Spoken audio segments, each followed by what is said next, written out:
Hi, today I would like to share a topic on water governance in Malaysia. I will touch on three topics: water governance or management, water supply sector, and a conclusion. We begin with discussing the governance structure. The water sector governance structure is broadly divided into two areas: state government and federal government, right, with a clear defined role.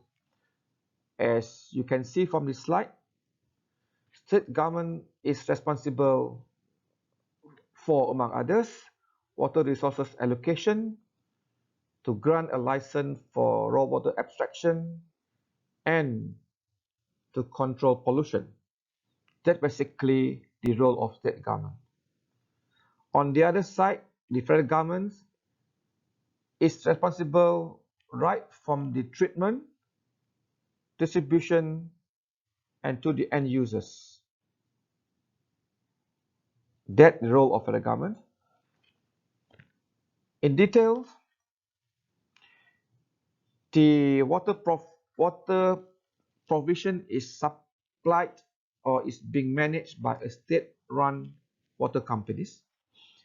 Most of the companies are 100% owned by the state government, right? And they are being regulated by SPAN. SPAN is the national regulator for water services and sewerage industry in Malaysia. And these water companies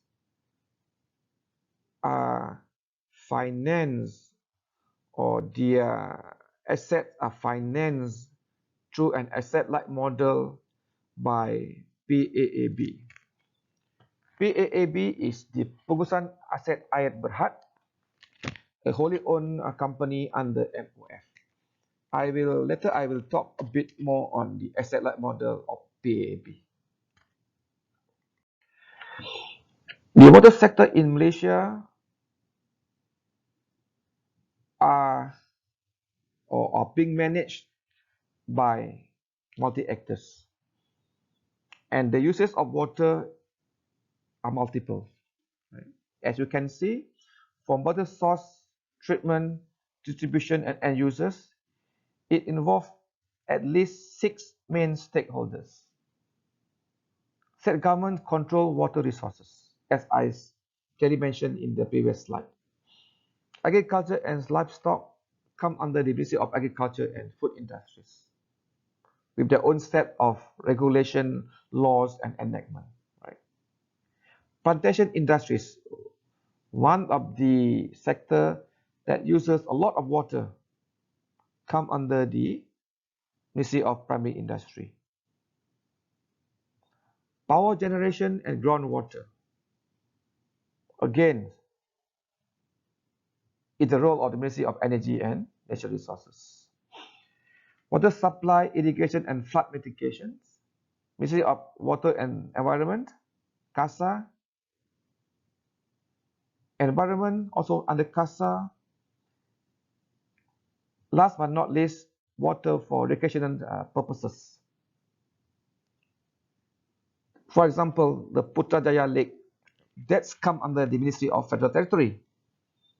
The other lakes, I would say streams, are being managed by respective state government as well as local council. It's not easy to manage water in Malaysia. Looking into the interminglings between various actors and the competing users of these finite resources. A challenge, actually. In March 2020, this year, KASA, the Ministry of Environment and Water, was established, where it brings all the water players or actors under a single ministry. We have the JBA, or now it's known as BBA, the Water Supply Department, responsible for water supply infrastructure development. They build dams, they build barrages, so on and so forth. We have also JPP. JPP is the Sewerage Services Department that look after the sewerage infrastructure. They build high impact or big projects, STPs, like we have in Papan in Ipoh and Langat in Selangor. We have DID or JPS that is responsible for flood mitigation, water source, and irrigation. SPAN, I mentioned before, regulations. And we have Indah Water that in charge of wastewater in Malaysia, except in Kelantan, Sabah, Sarawak, and 2 local councils in Johor. We have PAB, the Water Asset Management, and lastly, NAHRIM, that focus on research and development.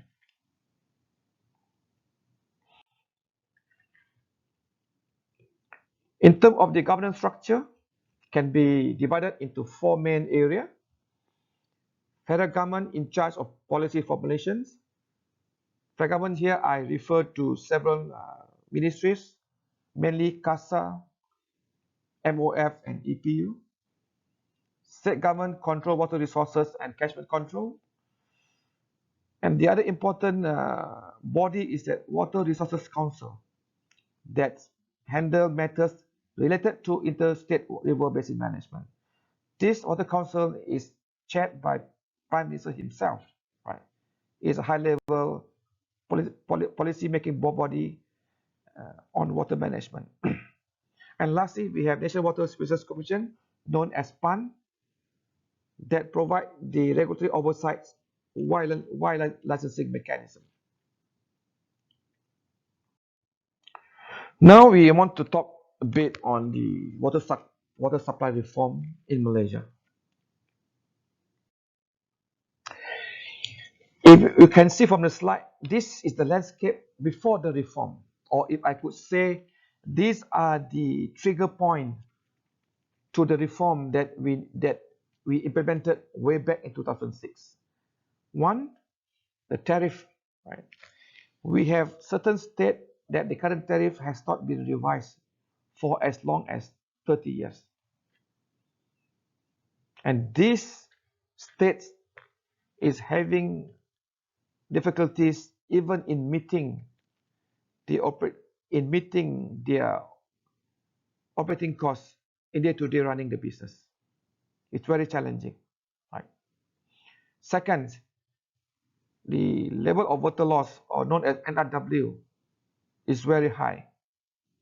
2019 figures shows that the average of water loss is ranging between 35 to 36%. It's very high. And in that year alone, in terms of MLD, we are losing close to 5,000 MLD. In dollar terms, the state companies is losing is about 2 billion in terms of revenue, huge. And we have certain states that the losses could go as high as 60%. Ridiculous, right? The third one, our water consumptions per capita is high, 200 LCD. Singapore uses only 140. Philippines 165. And we are nowhere, these two countries, right? And we have set 180 liter a day per person in 12 Malaysia plan. It's tall order for us to achieve that. And all these factors, if we put together, and you see there is a big gap in the financial terms, 1.1 billion gaps per annum, right? Revenue less total expenditure. And to fill the gaps, there is a subsidy, direct subsidy from either from federal government or state government to make sure that you and I is paying the same rate as we're paying now, and also to enjoy a continuous water supply to our home. This is not good. Right? And there is a cross subsidy between domestic and non-domestic sector. These are the issues that leading to the reform that we started way back in 2006. Let me move on. Let's take a look at the journey that we had taken way back in 2003. Right? There was a big decision taken in 2003 by the Water Resources Council that agreed for the water supply role taken over by the federal government. I must stress here is that the only water supply and services are being managed by federal government. The water resources is still with the state government and is not taken over by the federal government. This must be made clear, right? And after the 2004 GE, this is also another milestone, I would say. The first water minister was established, a dedicated water minister known as KTAK, Ministry of Energy, Water and Communication, 2004. And in the same year that we started the reform process by commissioning a study led by a consortium led by KPMG, 2004. Right? That was the breakthrough of the water sector in Malaysia. In subsequent year, another major milestone. Schedule 9 of the Federal Constitution was amended to bring water supply and services from the state list to a concurrent list. Without this amendment, the reform failed, I would say. Right. And in 2006, another milestone achieved where the two pieces of law, Act 654, Act 655, were passed in Parliament. As you can see, from the day that we commissioned the study to the time that we passed in Parliament, it took only 2 years. That's also an achievement. Right. In the same year, PAB was incorporated as a MKD Inc. company under MOF.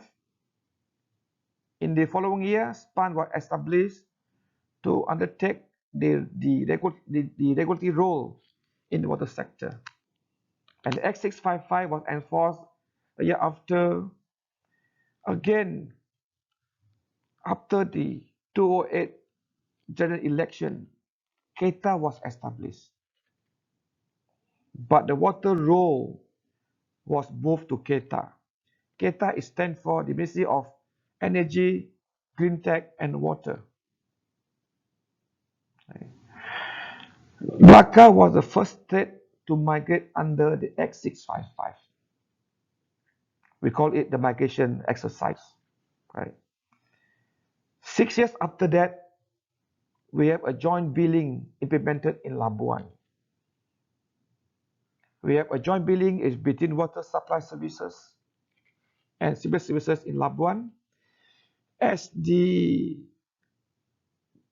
one of the process for us moving toward of having an integrated water company in the country. So the first step is joint billing. And in the year 2020, we had a second joint billing in the state of Terengganu. And after 14 GE, CAT was established. CAT stands for Ministry of Water, Land and Natural Resources. And the latest was in March 2020, where KASA was established, where the role of water is moved to KASA, en bloc, I would say. As you can see, the journey is very long And to some extent, it was a painful journey, 2003 right to now. And the journey is still going on until we manage to put our water sector in a strong footing.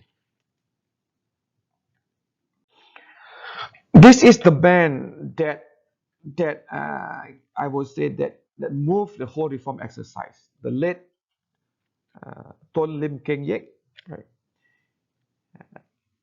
In that book, his vision was that this model is unique and it could serve as a guide to both developed and developed country to emulate. This is his vision. And what we want to reform, right? This is important thing. The reform was to address four main issues: OPEC and CAPEX constraint, one of them. Right? The tariff, I mentioned just now, the tariff is low. The tariff average now is 139 RM per cubic meter. Is only cover only part of the true cost. High NRW, ineffective regulatory oversight, and industry structure which is not sustainable. And what we want to achieve in the reform, four main aim, I would say. One is to establish the asset-light mechanism under PAP that raise funding through a competitive financing. Secondly, is we want to water company to just purely focus on providing a good service delivery in terms of quality and quantity. That's most important thing. Right? Thirdly, we want to establish an effective regulatory oversight while licensing regime. This is a major shift from the concession regime that we had before. Right? This is important thing. And last is to promote a competitive tariff structure. Here we are talking about a tariff which is fair, transparent, and is quantifiable in terms of cost structure. So what we want to achieve, just to sum up, effective and efficient delivery system to meet the rising expectation. We want to ensure that you and I have water 365 days a year, 24 hours a day, 7 days a week, at that prescribed quality and quantity. Right? We want to make sure that this reform also look after the water costs, to conserve water costs, to ensure that we will have a continuous, uninterrupted water supply.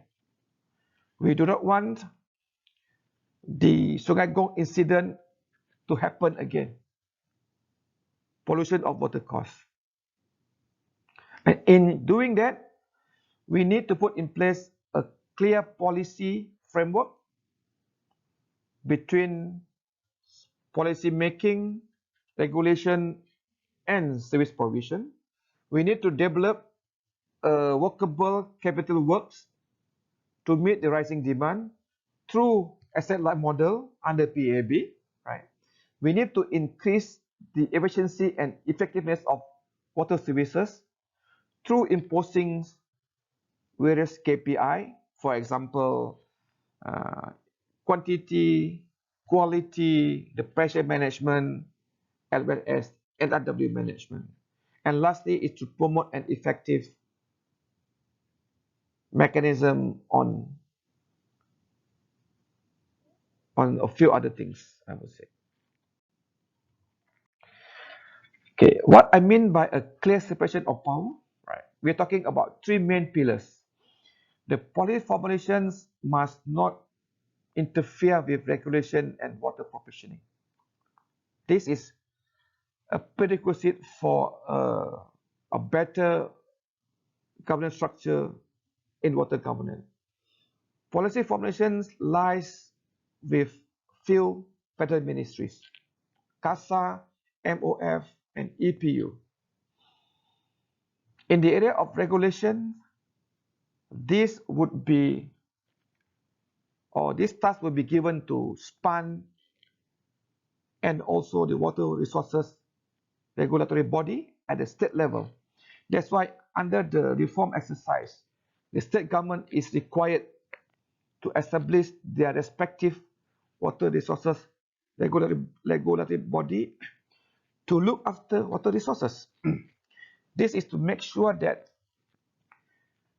the supply of water resources through the treatment plant is not interrupted.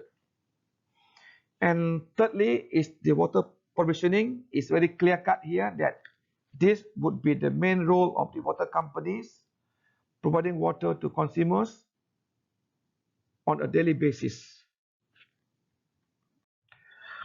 What are the main output of this reform? There are two major outputs, legal outputs and institutional output. In a loose term, I would say. Legal output, there are two. The Water Services Industry Act, the Act 655, as I mentioned before, and the Suruhanjaya Perkhidmatan Air Negara Act, or Act 654. And these two acts clearly stated the aim and function as in the slides. I don't intend to read them one by one. You can read them in the slides. And on the other side of the output, institutional output, there are three major outputs. One, which is SPAN itself, or the National Water Resources is Commission, is to enforce the Act 655. Right. The other output is the PAB.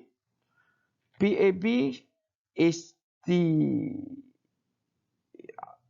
outfit that is to raise the funding to build water assets. And this water asset one is built as being leased to the water operators.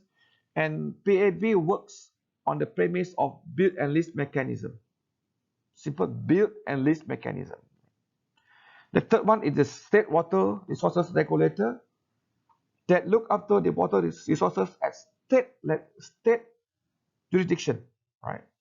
They protect raw water quality and they identify new water basin to be developed for water management.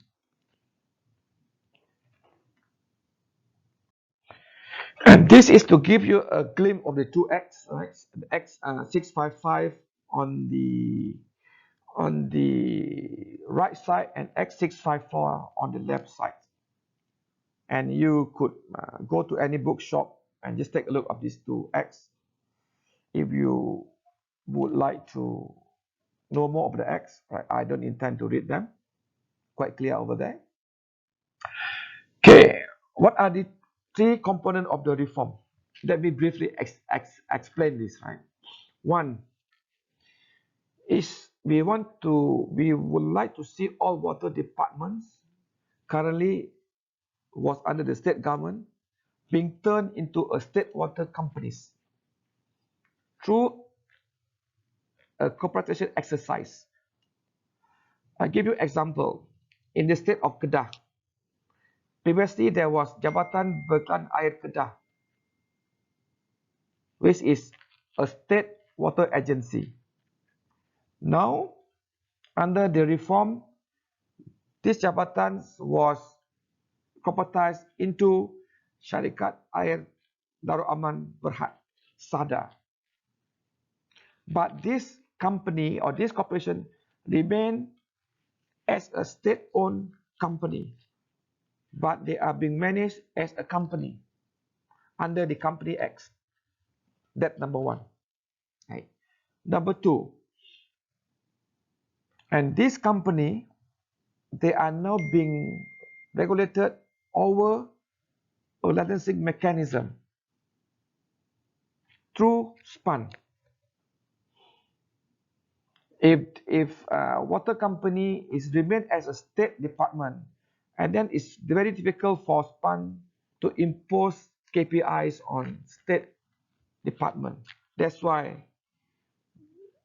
they must be corporatized into a company. And the third one, this is the asset-light model under PARP. I will explain later on this model. Just be patient on that. Okay, just three main component: the corporatization of state water departments, the regulatory oversight, and also the asset-light model under PAR.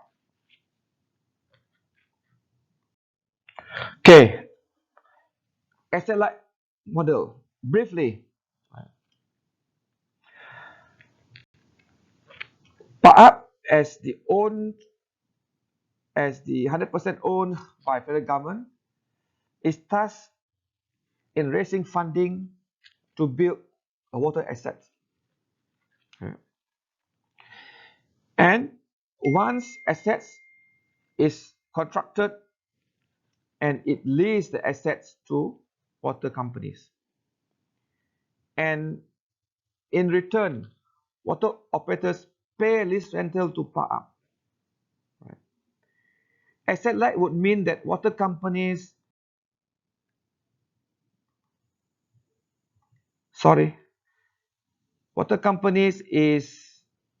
is being relieved from the role of raising the funding. They just purely is focused on service delivery. That's asset light. They don't own the assets. They operate and maintain the asset. Briefly. Okay. So what we want to achieve in general under the reform. These are 10 policy objectives of the reform.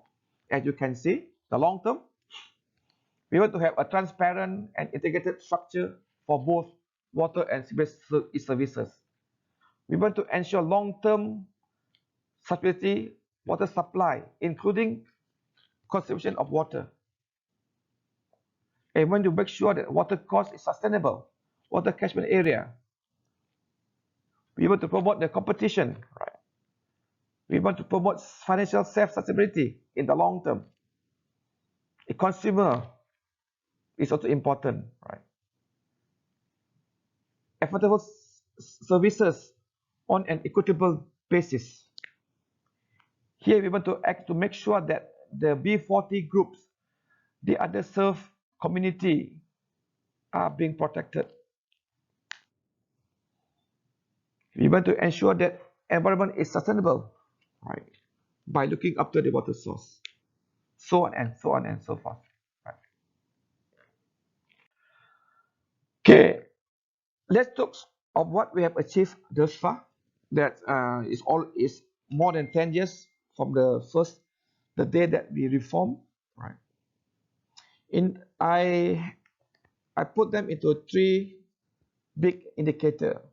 One, operational efficiency. That I look into 5 main indicators. In terms of coverage, I think we are okay. We are quite good. 97%, pretty good, I would say. And under the 12 plan, we intend to increase the coverage to 99%. We have 2 months left to the 11 plan, right? And the W, I think we failed quite badly. We have not achieved the 33% set yet. We are at 36%. Right? We are not doing quite well on that, right? In terms of consumption, we are still very much 210. We use too much water. To me, we are not doing well in that area, right? In terms of residual management, right? We are doing quite fairly. Under the IGEM 1974, the water residue is being given for them to manage this quite. But what we want to achieve is that we want this water residue to be listed from the EQA 1974 from the schedule list regulation. Right? The quality is compliance. I think it's good, despite we have several states that still fail to comply one or two important parameters. But generally, we are performing quite good. So in terms of quality is compliant. From the aspect of the financial, the cost reflective tariff, we are not there yet, right? To me, we are not performing good on that. Our average tariff has not been able to cover the OPEC and CAPEC yet. Right.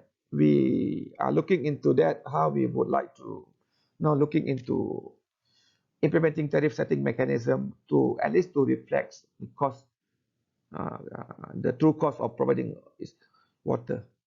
OPEC recovery, yes, that one we are okay. Some state, I think most state, the tariff is now cover the OPECs. Right? OPEC and CAPEC recovery, we are not there yet. Right? We are failed to cover both yet. Right?